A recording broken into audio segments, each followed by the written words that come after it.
Welcome back to the Mindful Hunter podcast. I'm your host, as always, Jay Nichol. And this week, we are going to dive into the absolute gong show of a trip I had up north. Okay, a couple quick housekeeping notes. I have a few openings left for Spring Bear in 2025.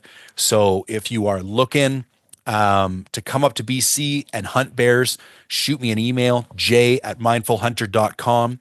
Also, I will be at the Wild Sheep Society of BC Mountain Hunting Expo, February 21st and 22nd, the Friday and the Saturday. I'll be giving a seminar on gear on the Friday, I think from 12:15 to 1 p.m. or something like that. So anybody who's in BC, please come out to that. Also, I just launched a brand new giveaway for Mindful Reviews. So anyone who joins Mindful Reviews between now and May 1st will be automatically entered to win a pair of Sig Sauer Zulu 10 15 power binoculars. Just did a review on these. Really like these binos. So head on over to mindful-reviews.com. All you got to do is sign up and you're automatically entered to win. I want to preface this podcast with some comments about, my trips and my hunts and all the rest, because sometimes I myself get confused. Like I go out in situations that are less than ideal, and then when things don't work out, I kind of beat myself up about it. And I have to remind myself that I'm not always just going out to hunt. There's a lot of times that I'm going out to test gear, or there is another goal that is just as important, possibly even more important than going on the hunt or killing an animal. Also, I wanted to make a note about, gear systems. I had a few key pieces of equipment fail on me on this hunt. And I was, again, kind of beating myself up about it. And I had to remind myself, no, you did this on purpose. Like if you told me you're going to go on a week-long winter goat hunt, you need it to go as perfectly as possible. I know exactly what to bring. I know what snowshoes, I know what sleep system, I know what shelter system, I know my food, my apparel, all of it, inside and out. But me taking the same stuff on hunts again and again and again doesn't deliver any value to the platform. I don't bring home any new data. We don't learn anything new. I don't get an opportunity to test new products. So I specifically have to go out of my way to take stuff that I can't necessarily rely on. And sometimes that means it does not live up to your expectations. So just as you're listening to this podcast, kind of keep all that in the back of your mind. I did not set out to execute the perfect hunt on this particular trip. What I set out to do was go to an area I'd been to before with enough reliability that I knew my safety wasn't going to be at risk, while still testing as much new stuff as possible. Last note I will make is about weather windows. I originally thought the only opportunity I had to go up north this year was during a week in early January, which is for multiple reasons, weather, daylight hours, type of snowpack, all of that kind of stuff. Typically not an ideal time to do this hunt. But I was under the impression that was the only week I had. And I was like, I'd rather hunt than not hunt. Plus, I have all this new winter stuff that I wanted to test and review for the channel. So I'm like, I know the odds are stacked against me, but I'm going to go ahead and do it anyways. So with all that in mind, I'm going to give you a brief overview of how I spent a few days. And then what we're going to do is walk through my gear list, item by item. For stuff that I've covered on the channel before, I'm not going to spend a whole lot of time on it. But for the new stuff, I had a lot of lessons learned on this hunt, or more like a lot of data gathered would be a better way to put it. So I decided to run up north for a goat hunt. It's either a full day drive, like 16, 18 hours, or I can break it up a little bit and do the last the next morning. But basically, if you think about it, you have one full travel day on either side of your hunt, and then it's about a full day to hike in and a full day to hike out. So you almost now, and you're kind of hiking, you're kind of hunting on the way in and out. So it's not like it's completely useless, but you have almost 3 or 4 days just for travel on this hunt, which makes it a bit of a grind. Anyways, I drove all the way up north. Everything was going great. I got to my parking spot. I've been to this location multiple times before. I knew what to expect, got all my gear ready, and hiked in. Hike in went fantastic. I will say right off the bat, it was way warmer than I was expecting. It had forecast for the temperatures to drop. In my opinion, the ideal temperature for winter hunting, like deep winter hunting, is about minus 10 degrees Celsius or maybe 15 degrees Fahrenheit. It's cold enough that you can stay dry and you don't sweat too much, but not so cold that like your stove system doesn't work and your boots freeze overnight and your Nalgene freezes every time between you taking drinks out of it. Like when you start getting to like minus 30 degrees Celsius or close to 0 degrees Fahrenheit, all the rules kind of start to break down. So that minus 10 or 15 degrees is really, in my opinion, kind of the ideal hunting temperature. So this was not ideal. Also, there was not very much snow, at least not very much by northern standards. And in this particular area, the more snow, the better, because basically you're spending a lot of time hiking up a drainage. And you can really tell somebody's inexperienced when they look on a map and they're like, oh, this drainage looks flat. I'll just walk up this drainage the whole way. Traditionally, walking up a drainage is the worst place you can possibly walk. It's where all the vegetation comes together. It's where all the rocks have fallen down. You can get cliffed out. There can be waterfalls. There's just all kinds of things going on that make them terrible places to walk. However, if you dump 6 or 7 feet of snow on top of a drainage, all of a sudden it becomes not that bad of a place to walk. You can kind of actually get out and in the flat spot in the middle and make some pretty decent time. So the only problem with the hike in this time was that with as little snow as there was, I was continually having to get kind of out of the kind of hikeable portion and hike up and around all these cliffed out sections, which it wasn't like it was terrible. It just takes you a lot longer and burns a lot more energy, and you end up getting a lot wetter. So hiked all the way in. I was about 500 yards short of kind of my ideal camping spot where I wanted to get to. And it was just getting too dark. I was too tired. The day had gone on too long. I got a bit of a late start for a couple of different reasons that were out of my control, but that was a good takeaway for me. I have a much better idea of how long it takes me to get into that particular location. So anyways, I get there, I set up, I'm testing a new tent. I'll get into that later. It's an MSR Access 1, and I'm testing a new sleep system. So there's been all this chat and theorizing about layering down sleep systems inside of synthetic sleep systems. And it was talked about on a fairly prominent ultralight backpacking podcast.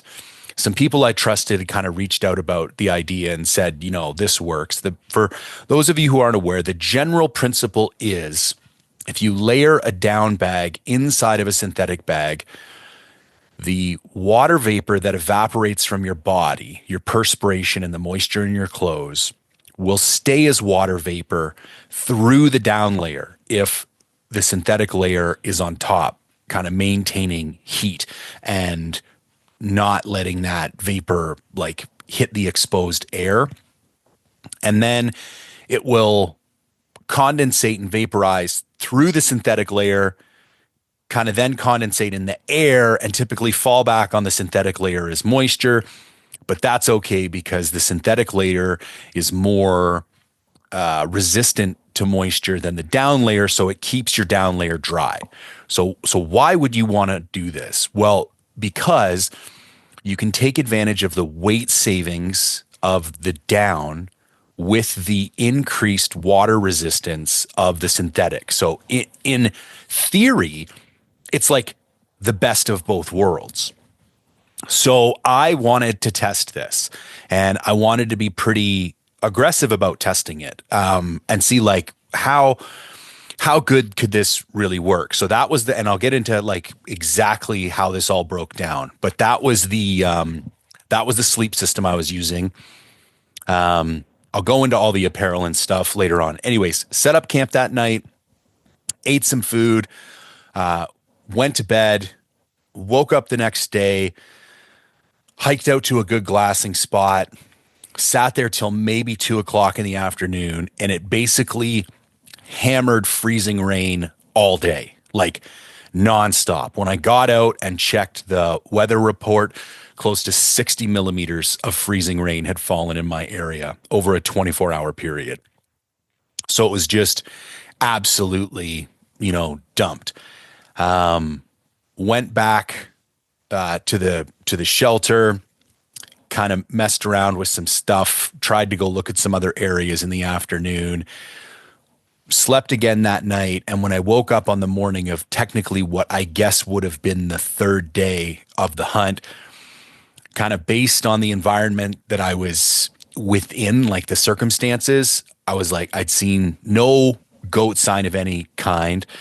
That was the other thing that I can get into a little bit. I think the lack of snow and the high temperatures still had all the goats really up high. I've been in this area a few times before, and you always are seeing goats somewhere or some sign of goats somewhere. They might not be attainable, but like they're around. Or you'll see some tracks of where they've come down to get water and whatnot. And in the 3 days that I was in there, just a complete and utter ghost town, zero goat sign. And I think that due to the warm temperatures and the low snowfall, because basically they have to be forced down into the huntable areas. Like if they can stay way up at the top, they'll stay up there as long as they can because it's safer. There's no wolves up there. They've got better lines of sight. They're not, they don't feel vulnerable inside the timber. There's a lot of good reasons why the goats don't want to come down. They only come down when they're forced to come down. It's just like most ungulates. And so basically woke up that third morning. I'll go over kind of what happened with the sleep system and all the rest of it, but basically decided, okay, this is just silly. Also, I'd got some news that my schedule had kind of changed somewhat for February. So I was like, oh, there's a chance that I could come back in here. So was texting with the wife and was like, listen, I said I was going to be gone for this long. What if I just came home right now, that I'm not gone on this trip? I was only be gone for 5 days. And I kind of used those other days I was going to be gone kind of later in February. She was super cool about it and said, yeah, absolutely. That works for me. And so I decided on the morning of the third day, I was just going to pack up and leave. So I kind of hesitate to even call this a goat hunt. It was more like a gear testing session, and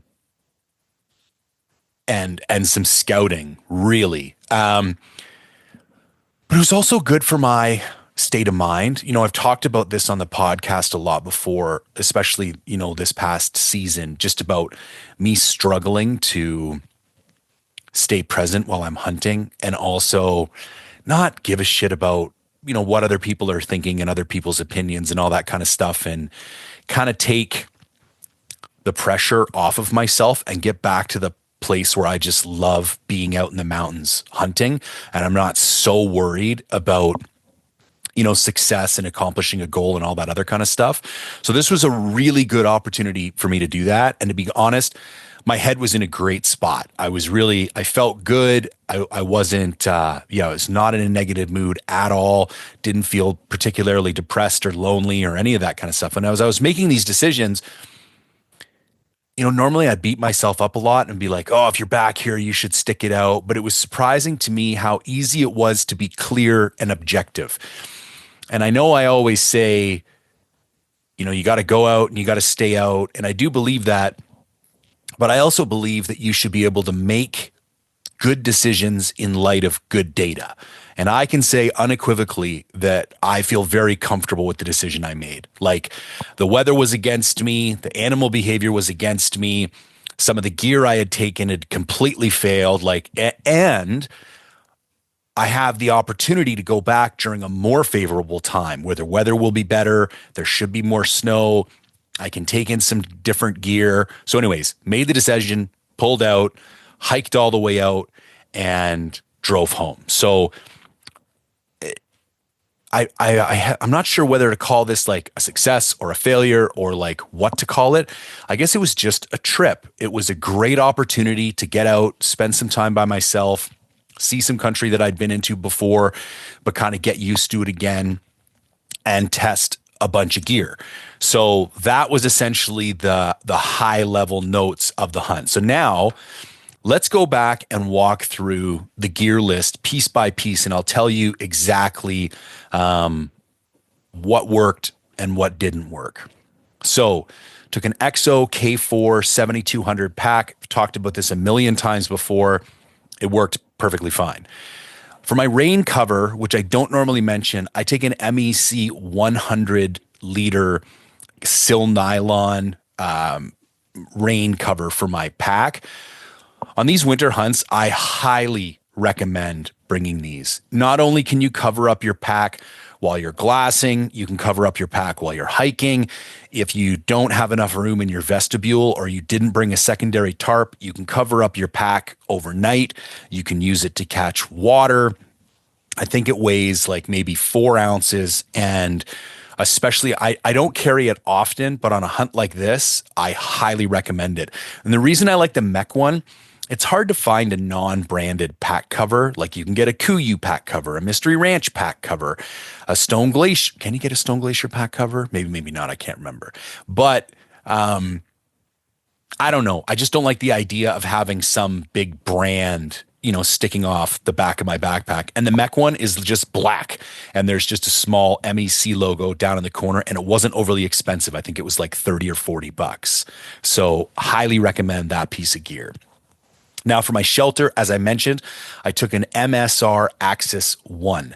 Now, this is a newer tent to me. I've never run it before. It's a 4-season shelter, a very minimalist one-person 4-season shelter. I have an in-depth review coming out on that in a couple of weeks. But overall, very impressed with this shelter. It is not big on the inside, but there's lots of room to sit up while you're on the inside, which the Solo does not have a whole lot of room to sit up on the inside. You end up brushing your shoulders on the condensation on the wall and kind of getting wet the whole time. And it's just nice, especially on these hunts with garbage weather, to be able to sit in your tent and drink a cup of coffee and not have to be outside. Once you close that door, it's a lot warmer inside your tent than it is outside. Now, a couple of the upgrades I did, I bought the MSR snow pegs. So these are kind of wide, flat, long tent pegs that kind of have these big holes in them, and they have a lot more surface area. So when you're pitching your tent in snow, they work a lot better. Now, a couple quick tips about pitching shelters in snow. The first thing you want to do when you get to your campsite, leave your snowshoes on and tamp down the whole area where you're going to camp. Not just the area where the tent is going to go, like not just an area the size of the footprint of the shelter, but like everywhere you're going to set up a tarp, you're going to sit in your cook, like all that area. Because when you walk around and tamp down all that snow, and I mean like really walk around, leave your pack on and crush that snow down as tightly packed as you can. I think something goes on with the heat and the pressure of walking around on it. Within about 15 to 20 minutes after you do that, it will set up in a really nice firm layer. And then you can walk around with your snowshoes off and you won't punch through the snow up to your hips. It also gives you a really good surface to put tent pegs into. And you can put normal tent pegs into that kind of snowpack, no problem. Now, if you're in a super dry snow, that does not work quite as well. But where this is, it's a particularly moist snow, so it works fantastic. Typically, this shelter with the fly takes 8 pegs. And so I brought 4 of the snow pegs and 4 regular pegs. Use the 4 pegs, the snow pegs at the 4 corners of the main shelter, and then guide out the fly with the other 4 regular pegs. Worked fantastic. I also brought my Z-Packs 7x9 Dyneema tarp, and I use that for my vestibule. This is kind of my go-to system on a winter hunt. Because of how much it precipitates, you need to have a cooking area and you need to have a chill out area because it's dark so many hours of the day. You end up at camp quite a bit and you just cannot sit in your tent for that many hours. And it snows so much typically that if you forget and like leave something outside, you go have a little nap or you go for a walk, you come back, there's fresh snow everywhere. You could like leave your spoon on the ground and it's just gone or whatever the case may be. And so setting up this permanent vestibule, I think, is a real key factor of having a great camp spot in the winter. So I love looking for that when I'm looking for a place to set up my shelter. And I like about 30 to 40% coverage of my shelter itself with the tarp. And I look for kind of 4 trees that are set up in a bit of a rectangular fashion, kind of beside and in front of where I'm going to set up my tent. And then I set my tent up and then I hang my tarp maybe 2 to 3 feet over my shelter and then angle it down and maybe put a trekking pole in there to give it a more favorable angle so that the moisture and the snow tends to shed better. But that worked fantastic. Always recommend that Z-Packs tarp. I'm testing another tarp from my buddy over at Ape Equipment. It's a little bit heavier, but it's way cheaper. So I don't have any feedback on that yet, but I'm hoping to get some soon. For my sleeping pad, I used an Xped Ultra 7R and it failed. I've had this this is my 3rd season. I think I bought this in 2022. This is my 3rd winter season with this pad. And when I went to fill it up, basically the glue that held the baffles together right in the middle section of the sleeping pad let go. And the glue in those baffles is what keeps the like tube-like structure. And so when the baffles let go, they only let go for about, I don't know, like an 18 to 24 inch section right in the middle on both sides. And so what happened is I had this big balloon of air popping out of the top and the bottom of my pad. Now, luckily, when I was sleeping on it, it wasn't that bad. It was kind of like a Princess and the Pea type situation. Like once my weight depressed the pad, it would kind of equalize that air pressure throughout the pad. But if I rolled over or if I wasn't laying directly on top of the bubble kind of like pop back up and kind of push me one way or another. And I do like to be a side sleeper. And it kind of meant I could really only sleep in my side in one direction. Because when I went in the other direction, the bubble would kind of be in front of my hips and it was just really uncomfortable. So mild annoyance, wasn't a mission critical failure. It still stayed inflated the whole time. I talked to Xped when I got back and they're going to replace it for me free of charge. I just got to send in a picture with the RMA number and they'll ship me a new one. However, kind of disappointing. I would have expected a better performance out of that pad. However, these things do happen from time to time, so it's not the end of the world. Now, for the sleep system itself, I had an Enlightened Equipment 20 degree Fahrenheit down quilt inside of an Enlightened Equipment 50 degree Fahrenheit synthetic quilt. So the first night I showed up to camp, I was pretty soaking wet from the hike, and I was only wearing. Well, let me run through my apparel because that's going to give you a better idea of how I was managing moisture throughout the hunt.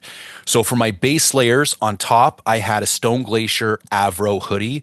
On my bottom, I was wearing the new Forged in the Backcountry boxers, which are a combination of a natural fiber paired with a synthetic fiber.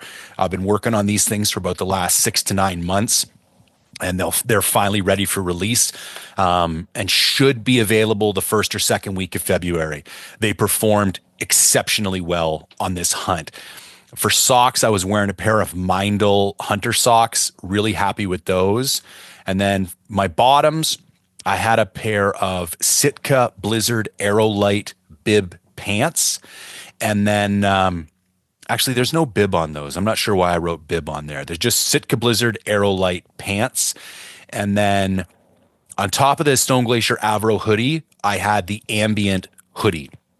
And then the only thing I brought for a insulation layer up top was the Kelvin Down Windstopper hoodie, which is now discontinued. But this thing is like a furnace. And when I was going over the warmth to weight ratio, I was thinking about also adding a lighter puffy, but it was going to be an extra pound. I was really trying to keep my pack weight. I got my pack weight with weapon, 8 days worth of food, and everything I needed was 68 pounds, which is astonishing.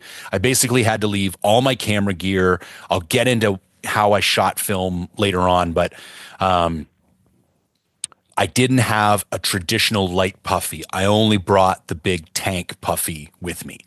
So when I get to camp, I also had a rain jacket. I had the Stone Glacier M5 rain jacket with me, but I did not wear that on the way in. So when I get to camp and set up, I'm wearing the Stone Glacier Blizzard Aerolite pants, the Avro hoodie, and the Ambient hoodie, and I'm drenched from head to toe from a combination of sweat, precipitation, and then snow just falling on me when I'm hiking through the timber. However, when I go to set up the shelter, I immediately put on my Kelvin Down Windstopper hoodie. This older version is 30% synthetic, 70% down, and it does an incredibly good job of drying you out as long as it's not exposed to moisture itself. It doesn't, the DBWR treatment is not particularly fantastic, but as long as you can stay out of the rain or the snow and give yourself some time and stay warm, you will do a pretty good job of pushing moisture out through this Windstopper hoodie. It doesn't get you as like crispy dry as a pure synthetic would, but it does a not bad job. So while I'm setting up my shelter, I'm drying out, my apparel that I'm currently wearing. So once I get set up, I would say I was like, I don't know, if we want to like put a percentage on it, with 0% being completely dry and having 0% moisture in my apparel, and 100% being like you just jumped in a pool with all your clothes on, I'd say I was at like 25%. Like, in comparison to how I have utilized my sleep system to dry me out before, I would consider this a pretty reasonable, moderate, if not minor amount of moisture to ask my sleep system to handle. Got in the sleep system, and pretty quickly I was like, oh, this doesn't work that well at all. As the moisture continued, and I wore everything. Like, in hindsight, if I wanted a system like this to work, I think if you'd have stripped down to just your boxers and your underlayer, it probably could have handled the moisture. But you got to realize, I am layering my sleep system with my apparel to get to a high enough temperature rating that it can handle the cold that I'm in at the time. And so it's like, my sleep system isn't designed to be slept in without my apparel insulation layers. It's the combination of the two working together. And so that's why my sleep system has to be something that's capable of drying out my insulation layers because I need to wear those insulation layers while I'm in the sleep system. And so this is why I'm very confused about people who have been advocating for this hybrid down synthetic sleep system. I even had kind of a deeper conversation with one person, and they said, yeah, well, it's never meant to get into with your clothes wet. It's only meant to handle your perspiration. And I was kind of like, then what's the point? Like, if a down bag should be able to handle just your perspiration. And then he made the good point that, well, if you were in the tent for multiple days, the perspiration that would accumulate as condensation on the inside of your shelter walls and then fall back down on top of your down bag could, over a few days, get your down bag to a point where it wasn't retaining loft and didn't keep you as warm. And if you had a synthetic shell on top of that, it would help. And I was like, I can see the argument, but it also seems like an incredibly fragile system, and that it would need to be like, it only operates for you in ideal circumstances. Also, if it doesn't have an improved ability to evacuate moisture or a drastically improved temperature rating, the weight difference is actually not that much. Like, if I compare, so 2 years ago on my last winter goat hunt, in situations much colder than this, but with the same moisture levels, I took a 20-degree synthetic quilt with a Sea to Summit reactor sleeping bag liner, which gets you about an additional 5 to 8 degrees to your system. And I hopped in that system completely soaking wet, and it would dry me out bone crispy dry by like 2 or 3 in the morning, to the point where I would literally be stripping everything off and I'd be wearing my boxers and a base layer in that sleep system in much colder temperatures. And I would have all my clothes folded up, bone dry, ready to be put back on in the morning. And then in this system, and the two weights of those systems were about equivalent. Like, if you put the synthetic bag and the down bag together, it equaled about 2.7 pounds. And if I put that synthetic quilt and the sleeping bag liner together, it was about, 2.6, 2.7 pounds. So from a weight perspective, it's the same. You're like a 2.5 pound sleeping bag by the time you put them together. So, other than some incredibly rare situations when the environmental variables are just right and you have the ability to manage your apparel and your moisture just right, I fail to see the benefit whatsoever of this layering of the down and the synthetic. So essentially what happened is, after sleeping in this, or laying, I wasn't even sleeping, after laying in this sleep system, the moisture slowly evacuated out of my apparel, transferred to the down. And what I watched, and remember, I'm only in about 0 degrees here. Now I'm close to 100% humidity, but like, that's the Pacific Northwest with winter goat hunting. So when I'm testing out systems, I'm literally trying to take them out into the field and put them through the worst possible conditions, so that if I'm going to recommend it, or if I'm going to use this in the future, I can say with, a high degree of confidence, this will keep you safe. And so even at 0 degrees, it was not able, because, okay, let me back up and go over some of the science.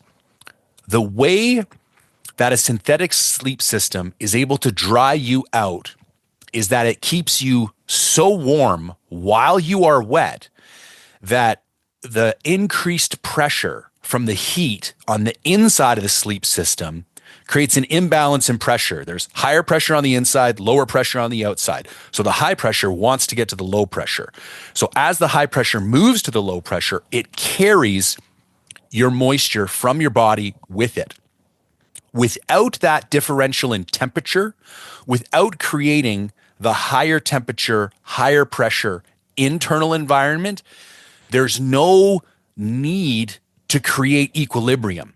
So there's no shifting of the air from a high pressure zone on the inside to the low pressure zone. So there's no movement to take that water moisture with you.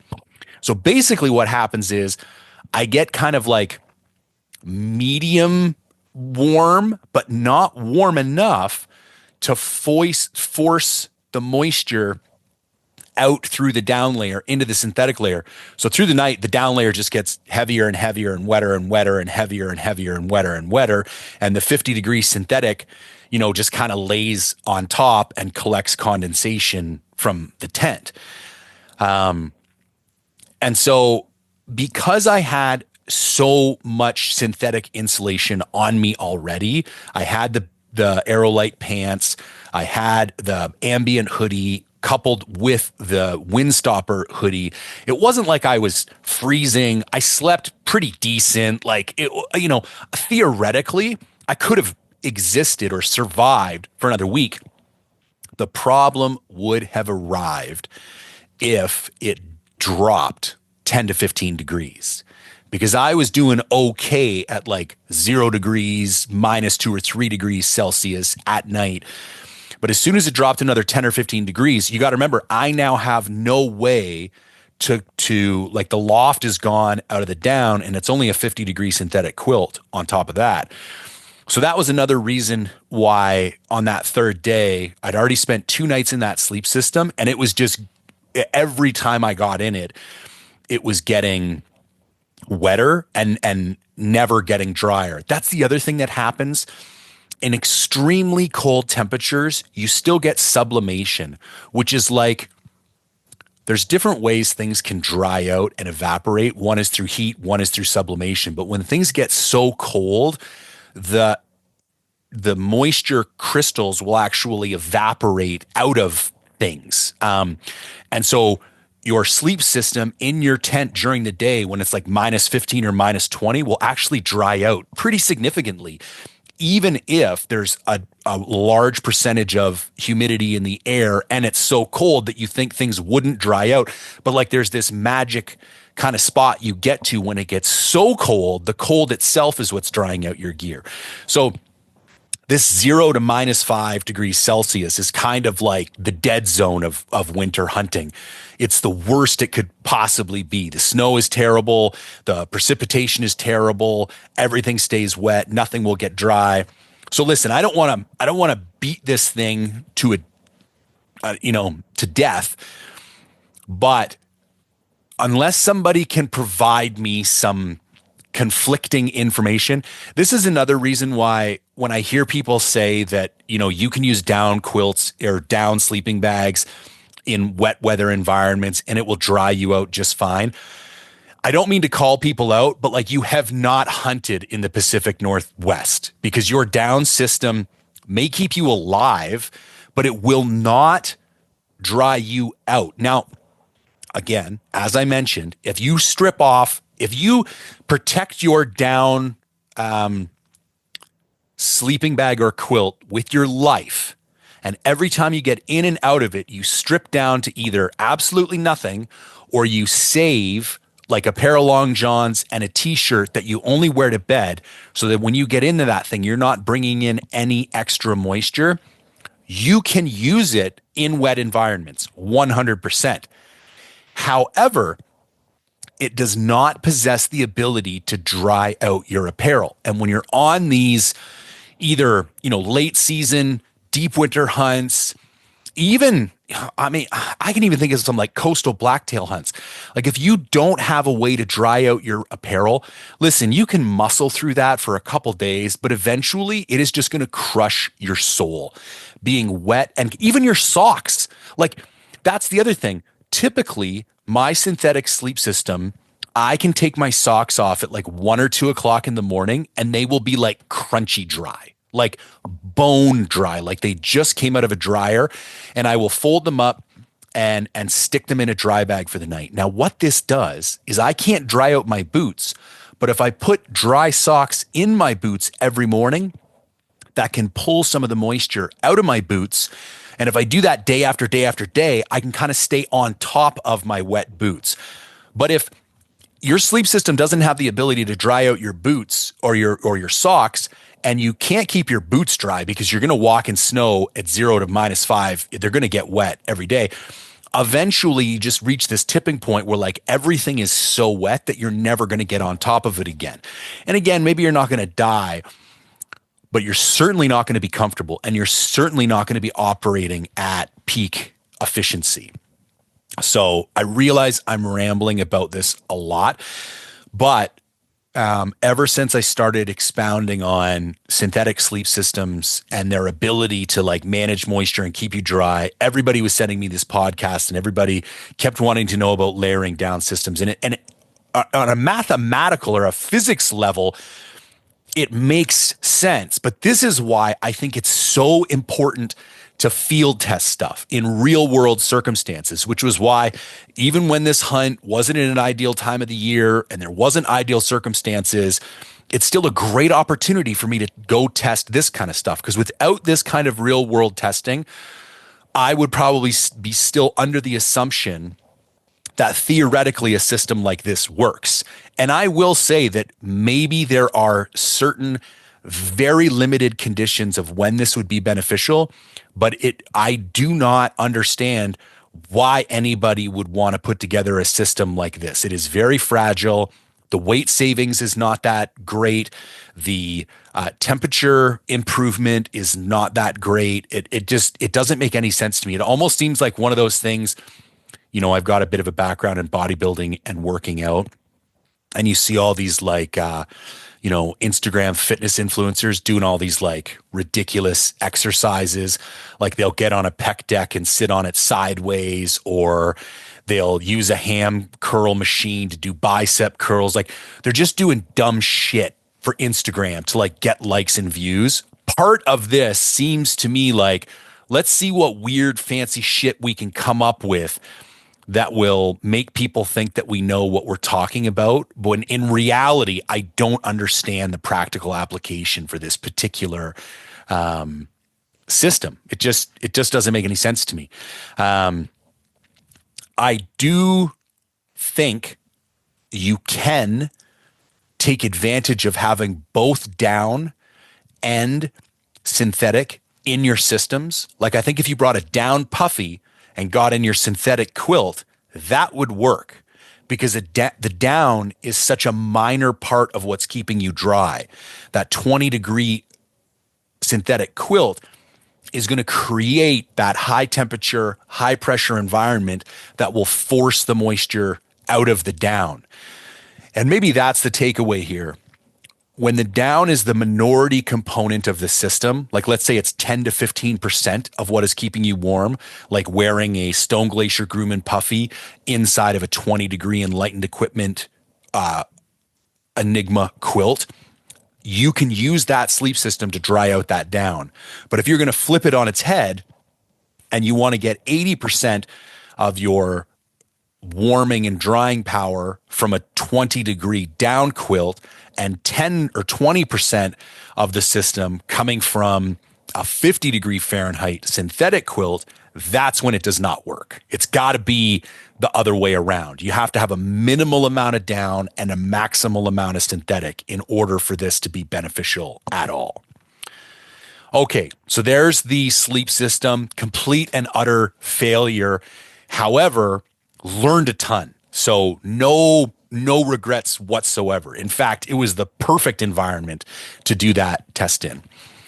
For a pillow, I'm still loving this Argali pillow that they just came out with. I'll do a review on it soon, but it's basically like there's a mini stuff sack with a bit of a puffy pillow on top of it, and you just put your rain gear or some gloves or a puffy jacket or whatever you want inside this stuff sack, and it turns it into a pillow.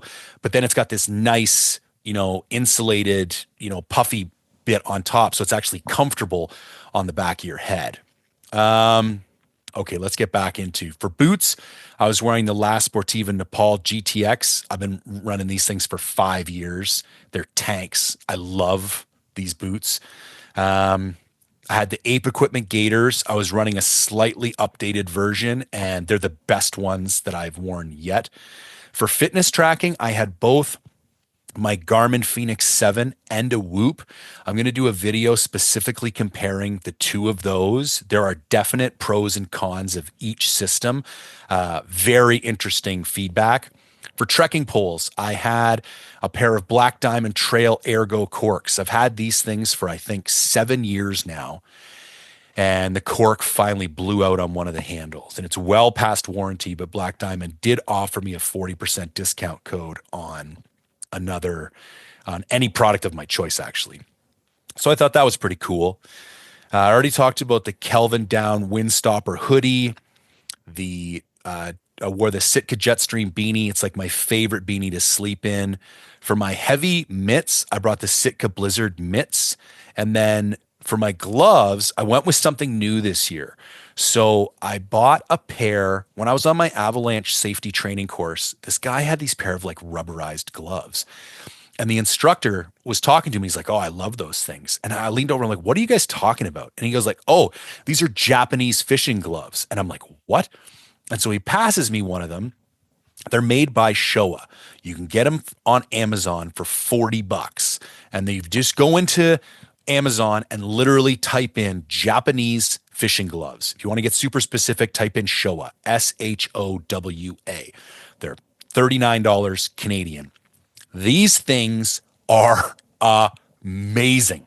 They have a rubberized, kind of stretchy coating, and then they've got like a felt-like interior. They've got a draw cord around the wrist cuff. They're maybe have like a 6-inch long wrist cuff on them. Incredibly warm, incredibly waterproof, phenomenal gloves. And in addition to that, I brought a pair of the Mech Merino glove liners, which are $20.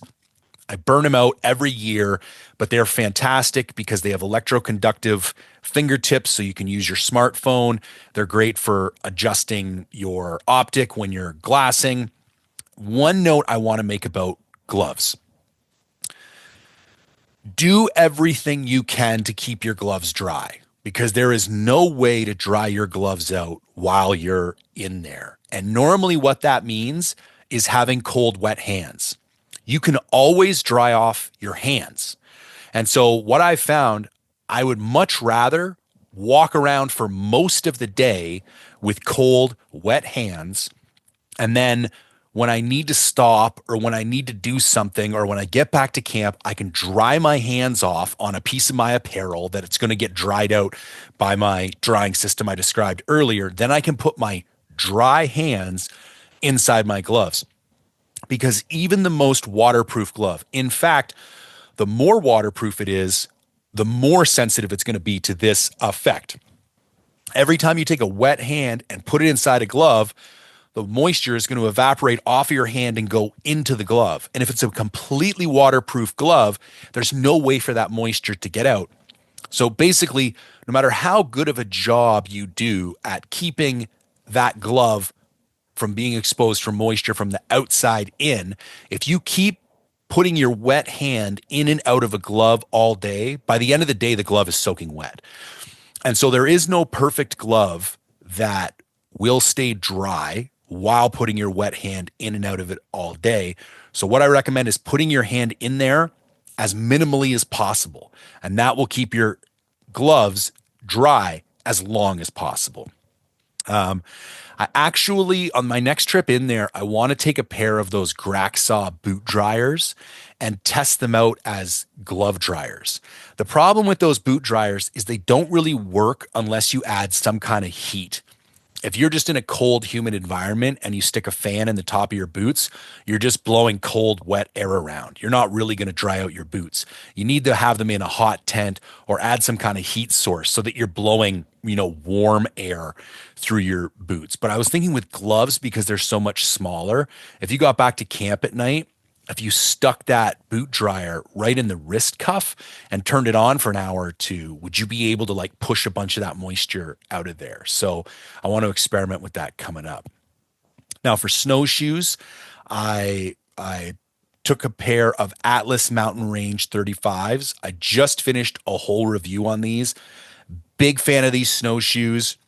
I did have a failure point. I cracked a piece of plastic that kind of holds the tail together. I was able to repair it and keep it together while I was out there. I still think these are my current new favorite snowshoes because they've got these traction rails on them. And they're not quite as beefy as the Atlas Montanes, but they have way more traction than the Atlas Montanes. So still not perfect, but I would say like 5 to 10% better than the Montanes. But if you're going somewhere that it's not going to be super steep, or if you need 100% absolute reliability, I think the Montanes are still a better option. As usual, I brought my Mech Expedition booties. I wear those at night to kind of help dry out my socks. Stone Glacier M5 rain jacket, already mentioned that. I took a Swaro ATX 85 millimeter. I was testing the Sig Sauer Kilo 10K ABS Gen 2 range finding binos. Super happy with those. These blow the Gen 1s out of the water. In my opinion, right now, there are two range finding binos at the pinnacle of the market. It is the Revix and the Sig Sauer Kilo 10K ABS Gen 2s. And then I'll do a big deep dive review on those and kind of break down the pros and cons of each system, but very happy with those binoculars.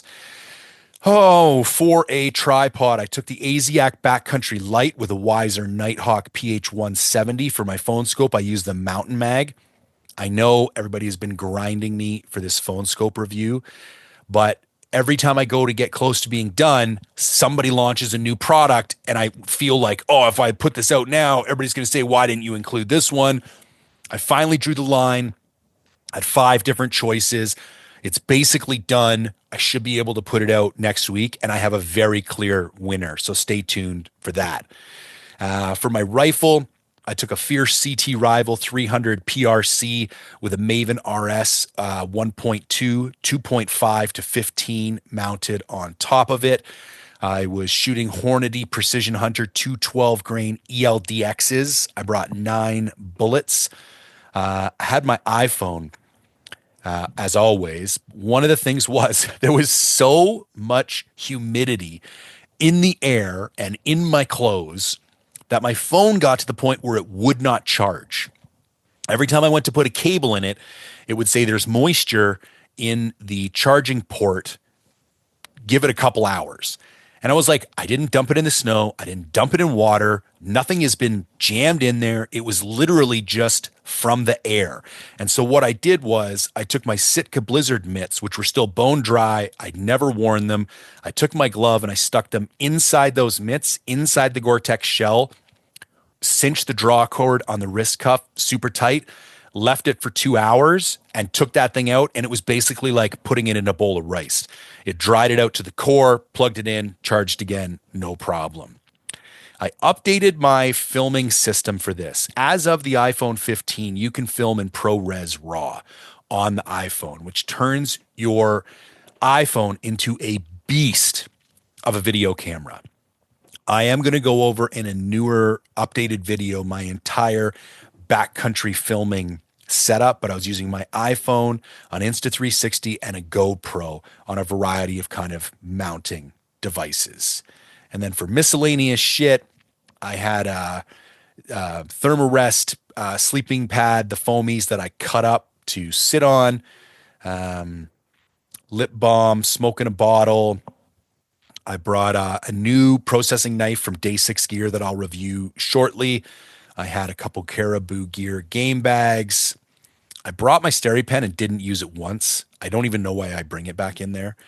I had my InReach, a small GSI Microlate 500 milliliter coffee mug that I just love.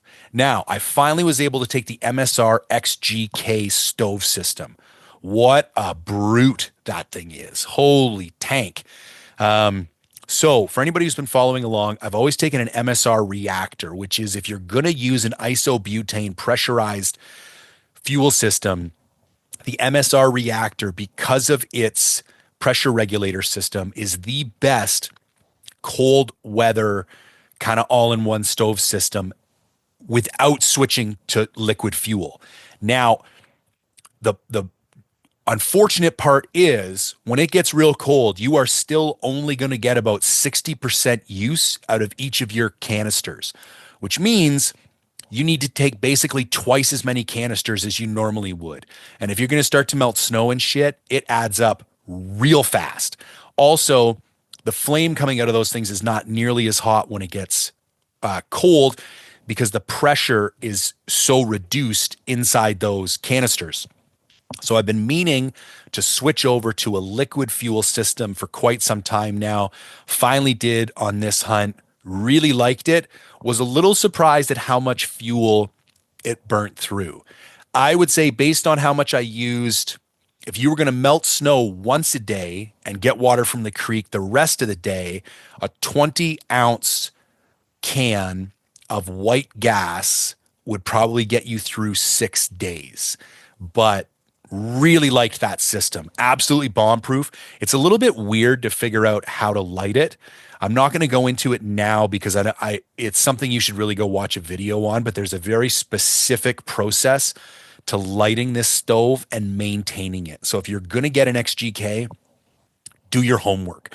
The nice thing about an XGK is you can burn anything you want. You can burn jet fuel, diesel, kerosene, white gas, anything. So this is like zombie apocalypse stove. If this is, if that's what's going on, this is what you want in your pack. Took the Peak headlamp, first aid kit, toilet paper, no wipes on this hunt. Don't bother with wipes on a winter hunt because they freeze and they're no good at all. Now, I did mix up my food a little bit on this hunt. I stopped with all the snacks. So I took a DIY breakfast, which is cereal, 2 scoops of whey isolate protein, and 1 to 2 ounces of craisins. I then put water in it. The protein kind of turns to vanilla milk. It is absolutely delicious. I then took 2 slices of summer sausage, 1 tortilla, and 2 slices of a hard-aged cheddar. Vac packed that for my lunch. In addition, I took a couple of sticks of bear pepperoni and some really nice ramen. I chopped up the bear pepperoni, put it in the ramen, and then I brought a Peak refuel dinner. I brought LMNT packs for my electrolytes, and then I brought a chocolate one as well for my hot, and I brought some keto cocoa, which is just like a high-fat hot chocolate for having late at night. My food per day was 1.77 pounds at 3,055 calories per day, 150 grams of fat, 264 grams of carbs, and 148 grams of protein, giving me 44% fat, 35% carbs, and basically 20% protein. Okay, that is it. Let me have a quick look on my phone here and see if there's any notes of things that I want to mention before I wrap this up. Okay, let me reiterate the opening notes of this podcast, but with a slightly different perspective. Let's say you are planning a winter hunt. Here are the things you do want to do. Leave some flexibility so you can pick a good weather window. You want things to be legitimately cold, and you want to have decent snowpack. And there are not that many daylight hours earlier in the year. So leaving things later is better.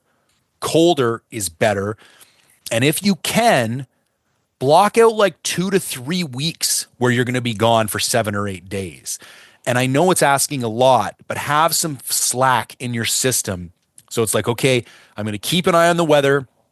And when I see what I'm looking for, I'm going to go. Because it takes a ton of time and energy to get back into these places.